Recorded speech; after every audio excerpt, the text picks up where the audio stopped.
Apa yang akan Anda lakukan ketika Anda saat ini sedang gagal bayar, tetapi Anda ingin tetap tidak punya hutang di bank, artinya tetap aman dan nama baik di Slack OJK, dan tidak pernah terganggu oleh kekhawatiran akan didatangi oleh debt collector? Tentu solusinya adalah restrukturisasi. Kali ini kita akan bahas panjang, dan sebelum itu saya ingin mendisklaimer dulu bahwa semua video tentang fintech, peer-to-peer maupun yang berkaitan dengan keuangan, semua itu saya dasarkan pada apa yang saya pelajari dan apa yang saya alami ketika saya bekerja di salah satu perusahaan perbankan. Baik, sebelum lanjut, kita ingin memperkenalkan dulu, terutama kepada teman-teman yang baru masuk di channel Ilmu Official. Assalamualaikum warahmatullahi wabarakatuh. Perkenalkan, nama saya Ahmad Faisal. Saya pengisi acara di YouTube channel Ilmu Official. Jangan lupa tetap semangat, kerjakan doamu dan doakan kerjamu. Baik, untuk video kali ini kita akan belajar dan tentu juga akan bagaimana mencari solusi yang tepat ketika kita sedang gagal bayar di salah satu pinjaman kita. Dan solusinya adalah restrukturisasi. Tentu soal restrukturisasi ada yang beberapa tidak sepakat ya di salah satu komentar, bahwa kalau kita suruh orang untuk restrukturisasi, katanya justru kita akan tambah bayar bunga. Katanya juga malah itu mendukung rentenir. Katanya juga justru saya pro dengan perbankan di sistem rentenirnya maksudnya. Baik, saya pastikan itu semuanya salah paham ya. Karena mungkin dia belum menyimak video-video saya sampai selesai, sehingga dia mudah untuk memberikan komentar tanpa harus kemudian mempelajari dulu. Baik, jadi restrukturisasi itu apa sih? Restrukturisasi itu adalah proses untuk melakukan keringanan ataupun penata ulangan kembali, mulai dari angsuran yang disesuaikan dengan kemampuan yang akan disepakati, baik dari pihak peminjam maupun pihak yang meminjam. Nah, restrukturisasi ini memang sudah lama ada sebagai cara solusi ketika orang sedang gagal bayar atas masalah misalnya penurunan pendapatan. Kedua, ada masalah yang kemudian merugikan perusahaan, bisa juga sakit ataupun juga karena faktor eksternal. Nah, ketika sedang mengalami penurunan pendapatan, sudah tidak bisa untuk melakukan pembayaran apa yang disepakati di pinjaman sebelumnya, maka restrukturisasi adalah jawaban atau solusi yang bisa dilakukan di awal. Jadi, apa saja yang didapatkan ketika melakukan restrukturisasi? Tentu yang pertama, kita ingin penghapusan denda. Nah, ini saya akan tunjukkan soal denda yang ada pada Easy Cash ya. Jadi, ini akan saya tunjukkan kepada teman-teman. Di Easy Cash, total beban hutang itu jadi 18.900.000. Ya. Lihat di sini dijelaskan total tagihan itu salah satu, ini kan ada 3 galbay. Ini ada 9.300.000. Uang yang diambil atau pokok yang dipakai sebetulnya cuman 6.050.000. Ini sebetulnya belum dipotong admin ya. Kemudian juga di sini bunganya hanya 391.000 karena angsuran pendek. Kemudian dapat kupon 12.000, dan ini yang menarik guys. Denda harian totalnya jadi 2.940.000.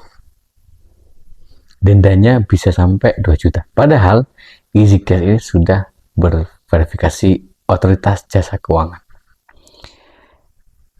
Ini juga ini dia pinjam pokoknya 750.000. Kemudian bunganya 48.000. tetapi denda hariannya berapa totalnya? 344.000. Jadi pinjam 750, dendanya 340. Ini kondisi Galbay sudah di atas berapa hari? Ini belum 90 hari. Yang tadi itu 90 hari. Terus yang ini pinjamannya 86 sorry bukan yang ini. Pinjamannya 6 juta 6 juta 50 juga, bunganya 391, kemudian denda hariannya jadi 1.960.000. Oke, kita akan bahas masalah denda. Jadi denda itu kalau pinjolnya itu terverifikasi oleh OJK itu diatur tidak boleh sembarangan ngasih denda, dan denda itu maksimal di angka 0,75 kalau tidak salah, bisa dicek lagi ya. Jadi kalau Anda punya utang di pinjol, ini pinjol, kita bahas pinjol dulu, dan Anda kena beban denda, Anda sudah Galbay lebih dari 90 hari, maka sistemnya akan terus berjalan dan akan menghitung denda yang masuk. Jadi bunga mungkin stop karena sesuai kesepakatan, tapi dendanya akan jalan. Dan denda inilah melebihi bunga. Nah, inilah proses kita untuk melakukan negosiasi dengan pihak bank ketika misalnya sudah ada rezeki, sudah ada proses pemulihan untuk nama baik di Slik OJK. Jadi nanti ketika pengajuan, kamu ajukan syarat dulu, saya mau restrukturisasi, saya akan mau bertanggung jawab lagi, asalkan saya mau denda saya dihapus.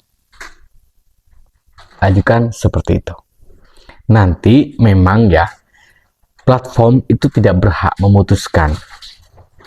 Baik yang di situ ada admin, di situ ada DC atau debt collector atau desk collector lah. Karena memang EasyCash tuh nggak ada field collector, yang nggak ada yang lapangan ya, semuanya masih berbasis digital, jadi tidak ada yang offline. Entah kalau di kota besar katanya sudah ada di Jakarta, tapi saya mencoba mencari masih belum ada kayak gitu. Nah, tapi apakah ada atau tidak ada itu nggak ada urusan. Kita mau kembali ke topik ini ya. Jadi kalau kalian sudah Galbay, salah satu contoh di EasyCash seperti ini, dan dendanya udah melebihi bunga, maka lakukan proses restrukturisasi dengan cara meminta denda dihapus. Kalau bisa juga nanti kita akan bicara tentang bunganya. Jadi denda itu memang berjalan harian. Semakin lama Anda Galbay, semakin besar denda itu. Karena itu menurut saya ingin memberikan salah satu pendapat saja, ini bukan pemastian. Kalau kita nanti misalnya didatangi oleh debt collector atau didatangi oleh field collector, misalnya udah itu canggih, udah ada di beberapa titik ya, ya udah, ini kita harus catat dan sampaikan, saya nggak mau bayar denda, saya akan hanya bayar pokoknya aja. Karena ini nggak jauh berbeda dengan apa yang terjadi di bank-bank konvensional kayak gitu kan. Jadi memang di OJK itu diberikan fasilitas bagaimana seorang debitur, seorang nasabah itu boleh mengajukan namanya penghapusan denda. Siapa yang akan memutuskan, yang akan mengapprove, yaitu tentu pemberi dana. Pemberi dana inilah yang akan bisa memberikan keputusan untuk dihapus atau tidaknya si pengaju tersebut. Itu kalau konteks pinjol.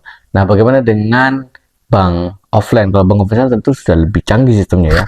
Maksudnya lebih tepat sasaran karena dia akan mengukur ulang, dia akan melakukan survei kembali bagaimana pendapatannya, bagaimana kemudian pengeluarannya, termasuk juga kondisi di mana bank itu ada di tempat itu ya. Jadi teman-teman, rekan-rekan semuanya, menurut saya kalau kalian saat ini gagal bayar, makanya jangan panik, makanya jangan sampai kalian itu melakukan tindakan yang merugikan diri Anda sendiri, apalagi mohon maaf sampai mau bunuh diri.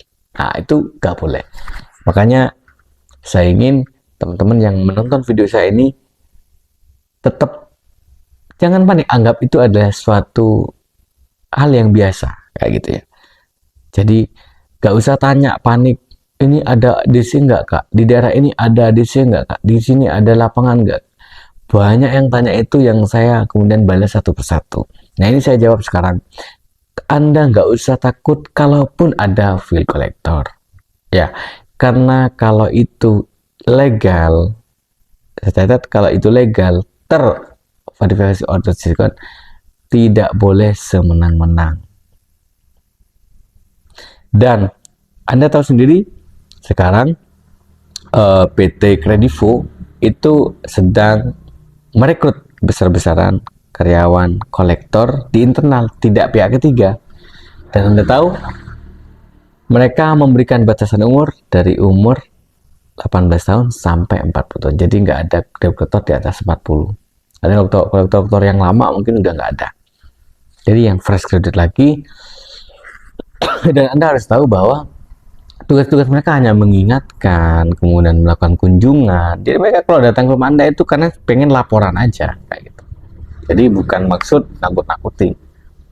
Karena mereka juga manusia yang tertekan dan harus mendatangi rumah Anda. Jadi Anda sendiri tertekan kan, takut nanti dipermalukan. Enggak ada kayak gitu. Ada aturannya. Enggak boleh nagih ke kondar, enggak boleh nagih orang lain. Hanya nagih kepada si peminjam atau nasabah, atau Anda yang sedang terjerat oleh hutang pinjol. Baik, kesimpulan pada proses awal adalah negosiasi penghapusan denda. Kemudian yang kedua, bagaimana dengan bunga? Ya juga, kita difasilitasi dalam proses restrukturisasi untuk mengurangi beban bunga. Dan nanti akan disesuaikan kondisi di mana keberadaan keuangan atau finansial kita ada. Kemudian juga yang ketiga, kita diberikan kesempatan mengajukan waktu yang lebih panjang dengan menyesuaikan kira-kira per bulan bisa menyisihkan berapa untuk menyicil pokok atau apa yang disepakati oleh pihak peminjam dengan kita. Seperti itu teman-teman. Jadi saya kira restrukturisasi ini adalah solutif. Dan mohon maaf pada teman-teman yang komentar kemarin bahwa restrukturisasi itu justru menguntungkan pihak bank. Tidak ada upaya untuk menguntungkan siapapun. Di sini sama-sama take and give. Si peminjam aman dari slik OJK, tidak buruk lagi, dan peminjam dana, pemberi dana juga aman dari kerugian. Kenapa? Karena kalau yang namanya restrukturisasi kan enggak mengurangi pokok, tapi hanya ngurangi denda, ngurangi bunga, dan tentu ingin waktu lebih panjang lagi. Dan biasanya kesempatan untuk restruktur baru satu kali. Jadi benar-benar diperhatikan ya sebelum melakukan pengajuan, keuangannya seperti apa dan bagaimana kemudian menaikkan pendapatan setelah proses pemulihan hutang pinjaman online. Apakah Anda mengerti di sini soal restrukturisasi? Kalau tidak mengerti, mari kita diskusi ulang di kolom komentar. Dan tentu juga saya ingin merekomendasikan beberapa produk-produk yang ada di YouTube ya. Di sini kalian bisa cek sendiri ya. Karena di YouTube saya ini sudah terrekomendasi oleh shopping seperti itu. Jadi ini bukan iklan, enggak. Saya hanya ingin menyampaikan barangkali muncul di layar Anda seperti itu. Semoga ini bermanfaat. Jangan lupa tetap semangat, kerjakan doamu dan doakan kerjamu. Assalamualaikum warahmatullahi wabarakatuh.